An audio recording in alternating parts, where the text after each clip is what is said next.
Hey, what's up, what's up, what's up, what's up, good people? It's your girl KB. You know what I do and you know why I do it. It is Saturday morning. It is 9:25 in the a.m. and it's February 3rd. Amen. I am reading Chuck Swindoll. And for those of you who want to read this reading for yourselves, it's free online. It's insight.org.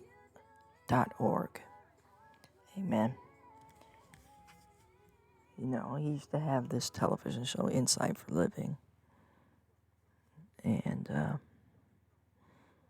that's how I remember the name of this devotional. So, man, this morning is definitely a wake-up call. It's entitled A Context of Pain.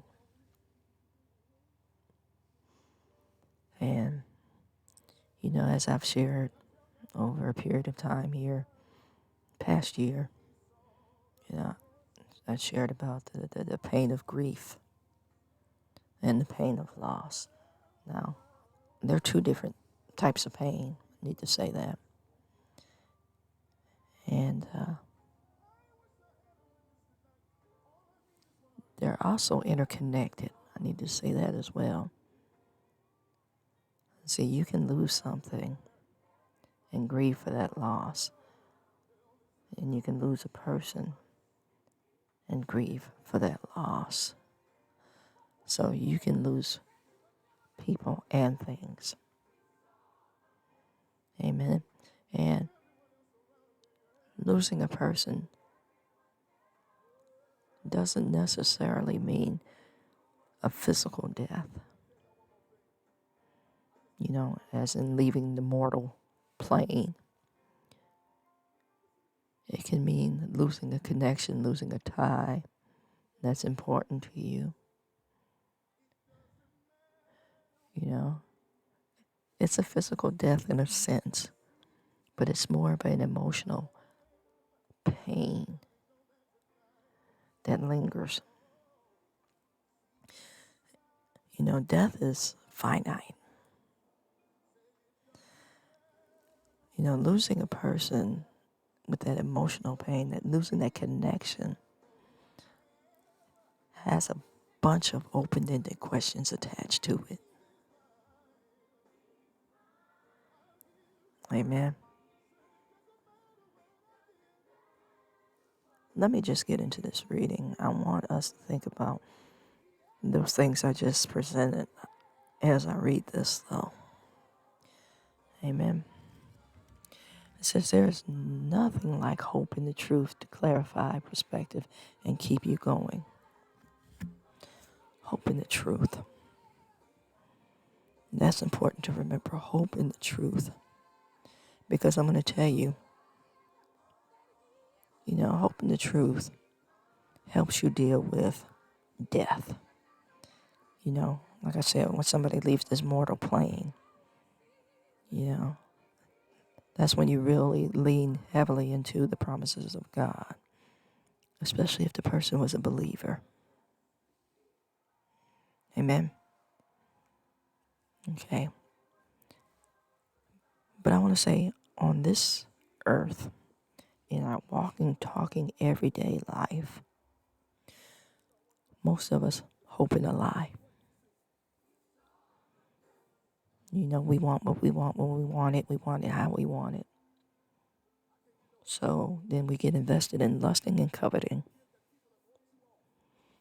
We push God off the God seat and, you know, we start acting on things. And then once you start acting on self-will and desire, you know, that carnal thinking, we have displaced God. And we begin living this lie. And we employ the tools of manipulation in order for this lie to have a life, you know, in order to manifest this lie.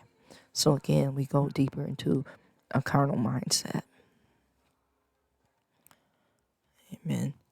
So already we've established a dichotomy. we have but I'm a believer, I'm a good person, but I want this, and, this is how I'm going to make it happen. And so, again, we get into a self-seeking mindset.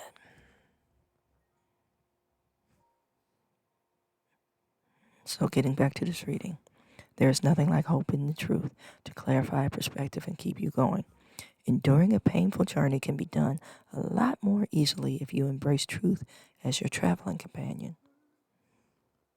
But I just said, we usually don't, because we're now in this self-seeking mindset. We're telling ourselves the truth intellectually, but mentally, emotionally, and physically, we're operating on the desire to fulfill this lie.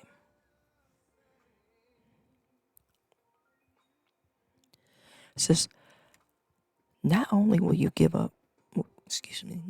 it give you hope, and that's making truth your traveling companion. It will clarify your perspective. So now if you're being truthful and acknowledging God as God, and you have clarity in thought and thinking, and then you have the wherewithal to walk away before whatever it is pulls you in. But if you don't, like I said, you'll go further and further in. One sin leads to another. Sin is always exponential. Always. There's no such thing as a little sin. Once it starts, it's going to do what it needs to do to ensnare you. It's kind of like a boa constrictor. You get that one wrap. Oh, it's a little hug. Isn't that cute? And then next thing you know, you're consumed and being constricted, confined unto the point of death.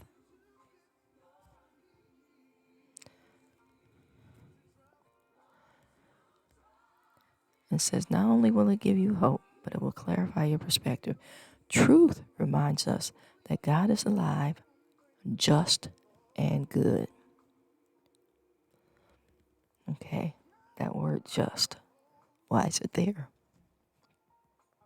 So, again, if you're walking in truth, you can see the lie. Now, if you engage in the lie, indulge the lie, God's justice will be exacted. There's some kind of pain and correction attached to that lie. Now, correction can be a good thing if your eyes are open and you're willing to accept truth. So, sorry, God, I messed up. Let me get back to where I need to be. But if you continue to indulge that lie, that justice, it's going to be a world of hurt. Like any parent, you get corrected for misbehaving.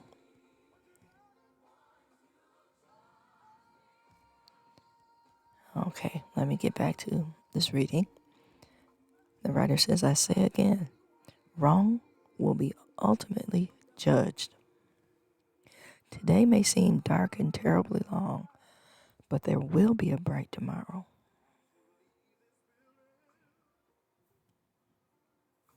And it's funny, as I'm reading this, the song that's playing in the background is Broken But I'm Healed. We understand how we can get off track. But again, if we make truth our traveling companion, whatever pain, and we're putting pain in the proper context, whatever pain we're experiencing when we're off track, will be healed, corrected, soothed, and covered. Amen. Healing is in recognizing the truth. Most of us, when we get caught up blame. Like that's somehow going to alleviate our pain. And it may, but just be mindful that blame is that lie that's going to start the process all over again. Amen. So you've heard me say you can't build your faith on bodies.